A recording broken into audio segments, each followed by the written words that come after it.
Boston Celtics versus Detroit Pistons. The Boston Celtics head to Detroit on Saturday for a matchup that already carries early season urgency. Boston enters at 0-2 and sits 14th in the Eastern Conference, a surprising start for a team expected to contend. Detroit, meanwhile, is 1-1 and 11th in the conference, showing signs of progression and aiming to build on a promising home opening victory. This meeting presents a narrative contrast.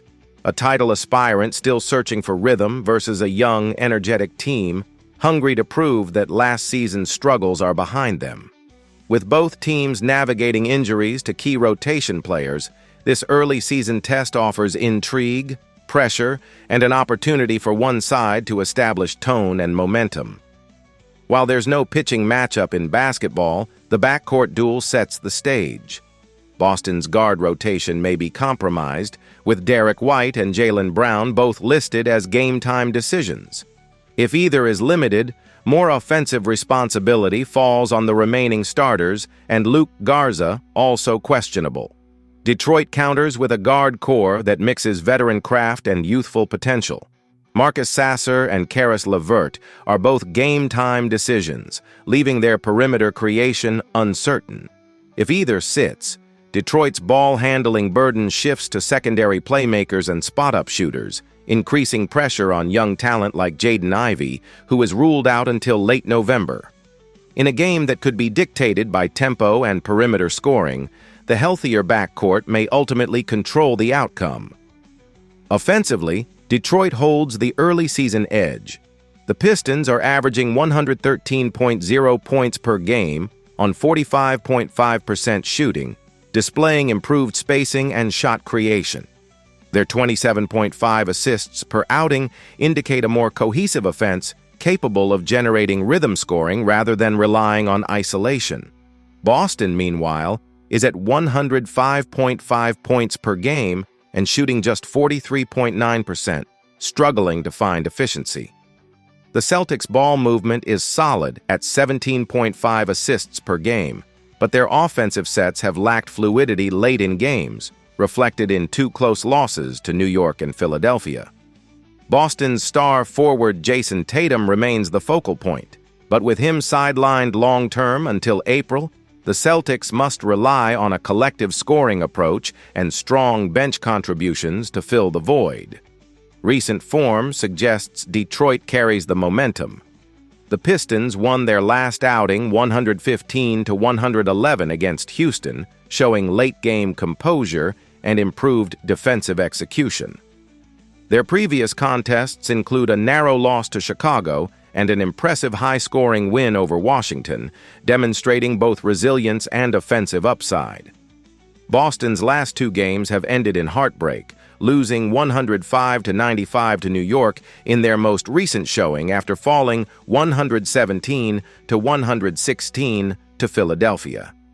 Without Tatum, the Celtics have struggled to close tight contests.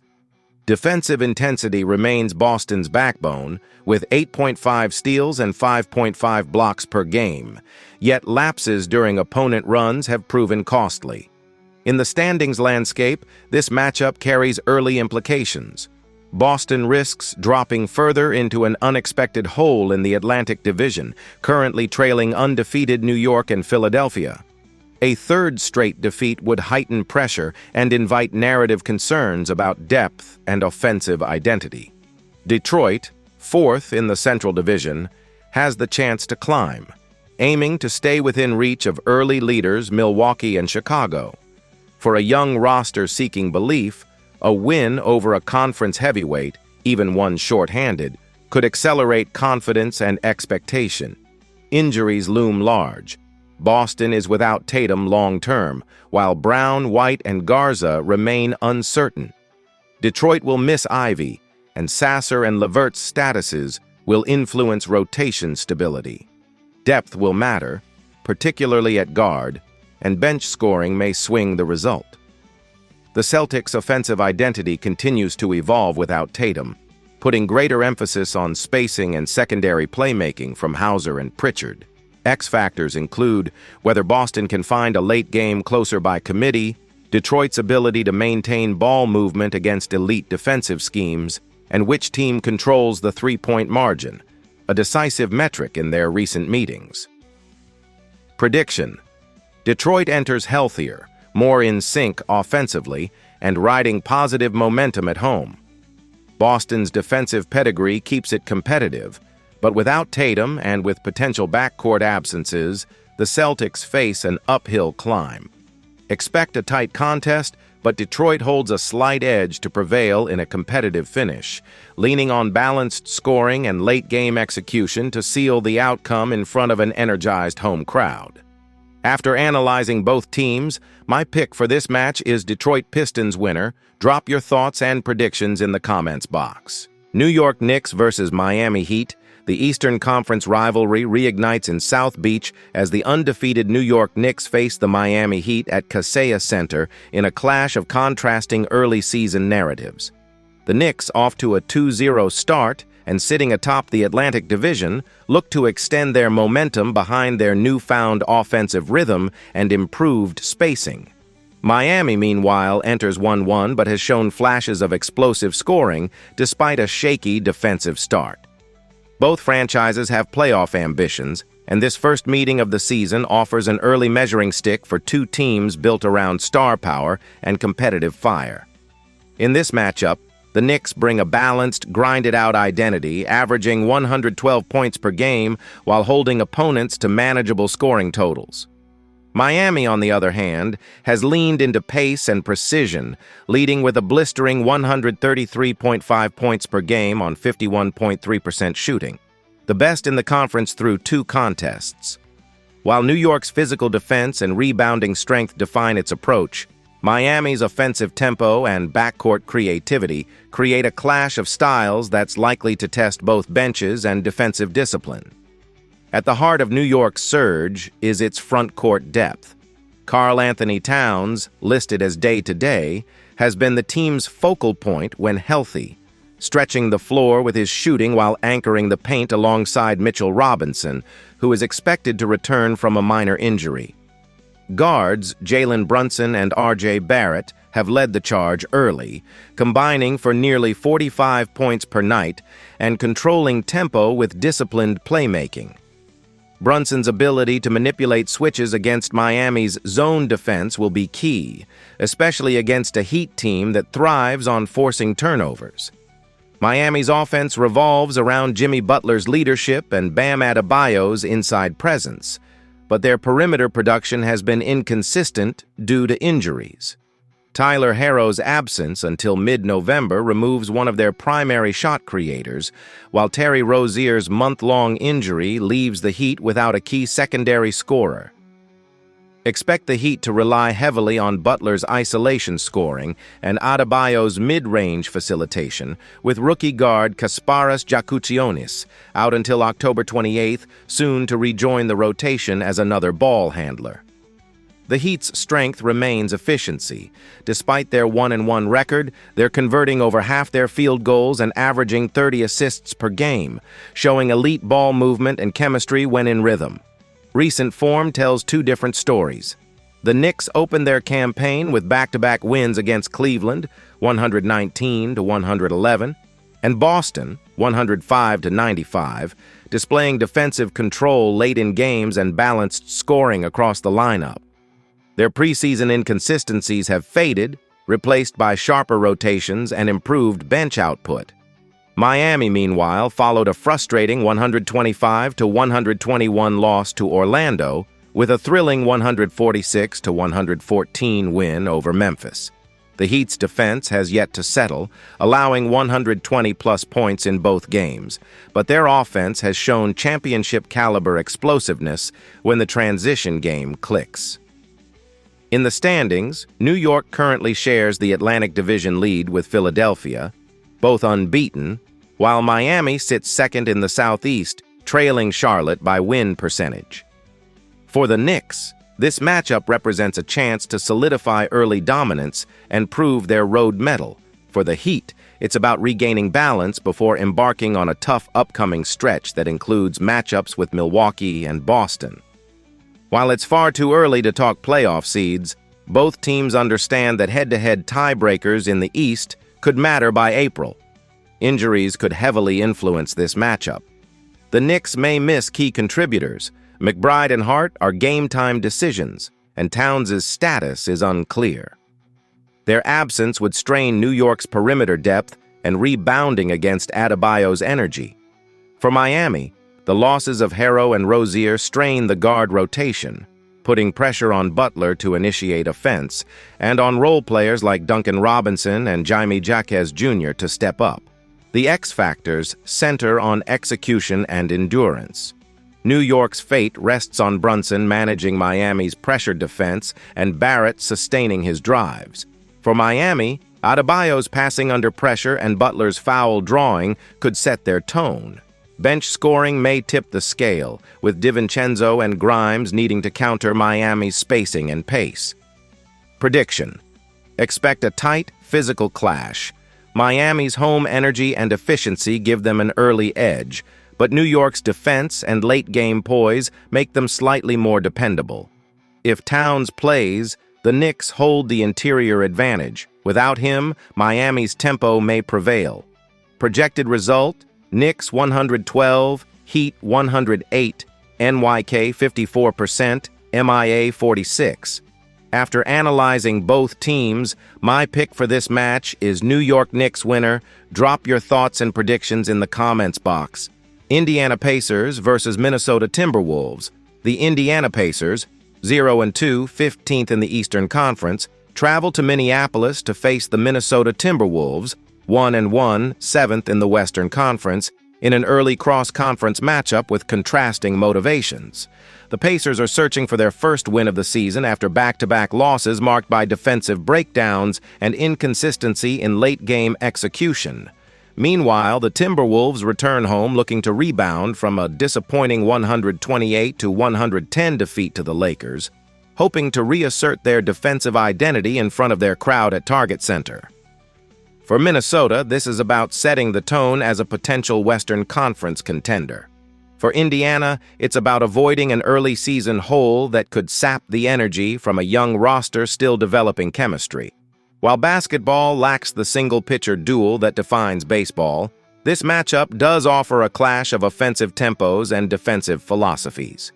Minnesota's offense has been efficient through 2 games, shooting 47.7% from the field and averaging 114 points per contest, anchored by Karl-Anthony Towns and Anthony Edwards, whose ability to stretch the floor and attack in transition creates matchup nightmares for slower defensive units. The Pacers, by contrast, have been volume-driven but inefficient, averaging a respectable 135 points per game largely through pace, but shooting just 43.8% overall.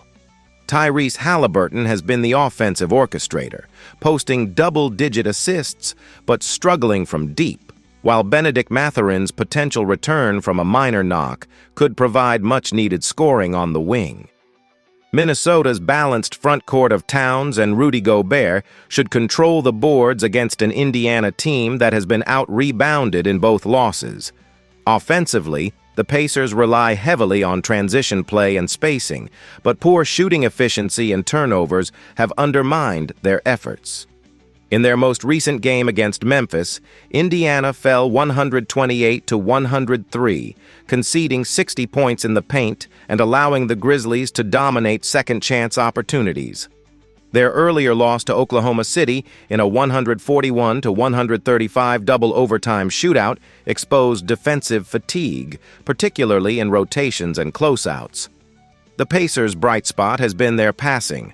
They rank among early leaders with 21 assists per game. But their lack of rim protection, averaging just 4.0 blocks, continues to be a glaring weakness. For Minnesota, Edwards has looked sharp in early action, averaging north of 25 points through 2 contests, while Mike Conley provides veteran stability.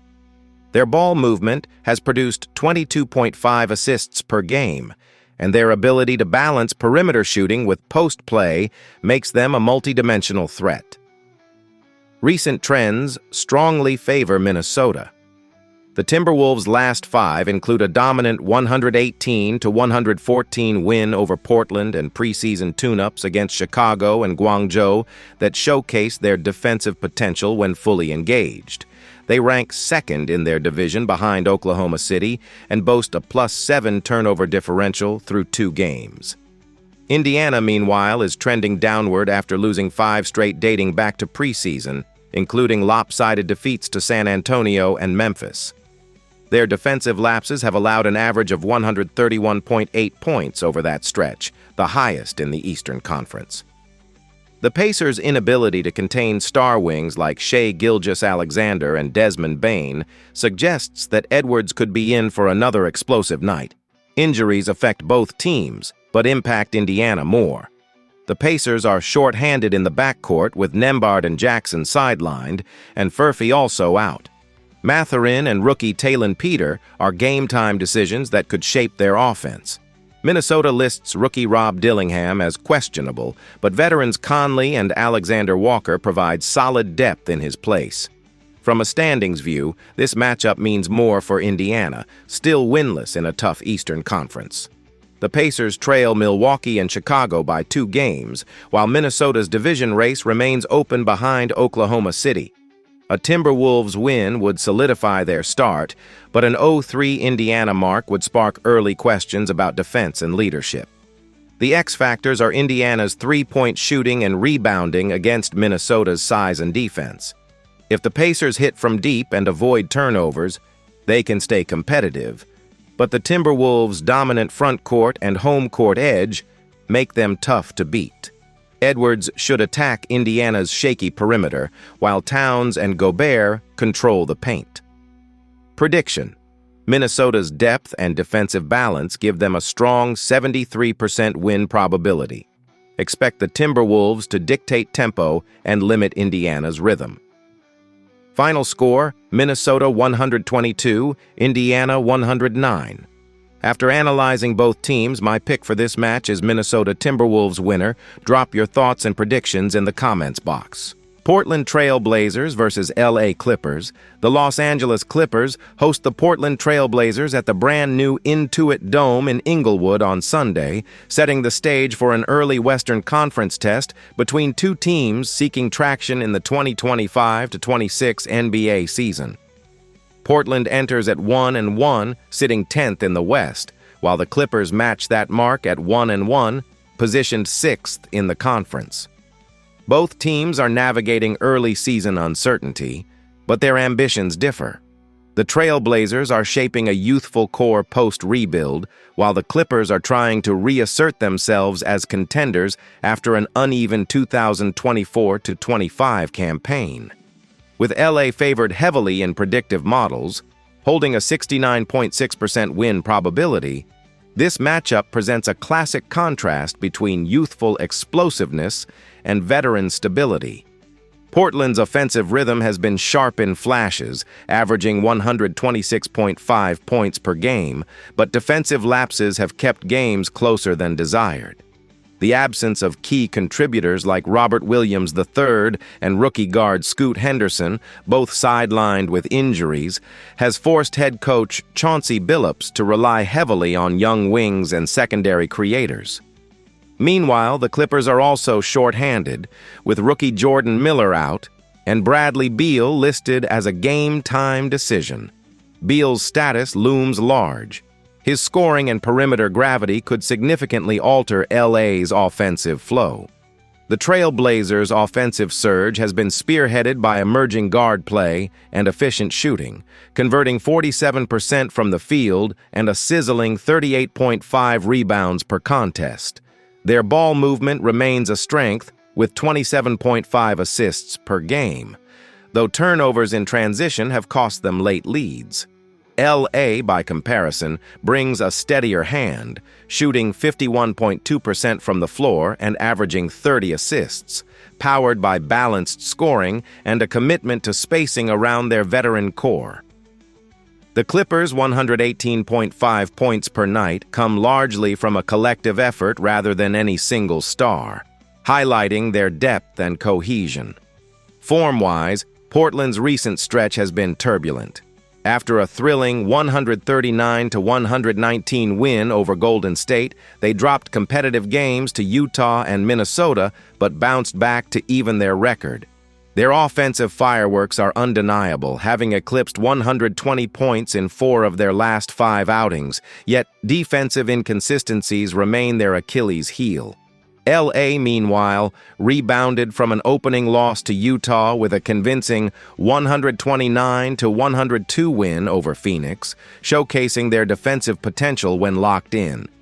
Their early home record of 1-0 suggests that the Intuit Dome could quickly become a tough environment for visiting teams. In the broader standings picture, both clubs hover near the middle of their respective divisions. Portland sits third in the Northwest at 1-1, chasing Oklahoma City's early dominance, while LA trails Golden State in the Pacific Division. Neither side is under immediate pressure, but early season wins matter in the Western Conference's crowded playoff race.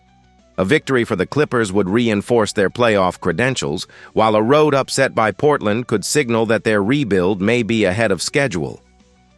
Injuries will play a crucial role. Without Robert Williams III, Portland loses rim protection and rebounding presence, forcing smaller lineups against LA's athletic frontcourt. The continued absence of Scoot Henderson limits their backcourt creation, leaving veteran guards to shoulder offensive initiation. For LA, Beal's potential return could tilt the balance. If he suits up, his scoring versatility gives the Clippers an added layer of offensive threat that Portland may struggle to contain. The X factors will likely be Portland's pace versus LA's half-court discipline. If the Blazers can push tempo and knock down threes in rhythm, they can offset their defensive shortcomings. Conversely, the Clippers' edge lies in efficiency, smart shot selection, defensive rotations, and exploiting mismatches inside. A tight rebounding battle could decide the game, especially with Portland missing their starting center. Prediction: the Clippers hold the advantage both statistically and situationally. Their 69.6% win probability feels justified given their shooting efficiency, home court energy, and experience in close games. Expect the Blazers to make it competitive behind strong guard play and timely perimeter shooting, but LA's depth, defensive rotations, and interior presence should ultimately prevail. Final projection: Clippers 124, Trailblazers 115. Los Angeles secures its second straight win to move above .500, while Portland continues to search for defensive identity early in the season and looks for consistent contributions from its supporting cast. After analyzing both teams, my pick for this match is LA Clippers winner. Drop your thoughts and predictions in the comments box.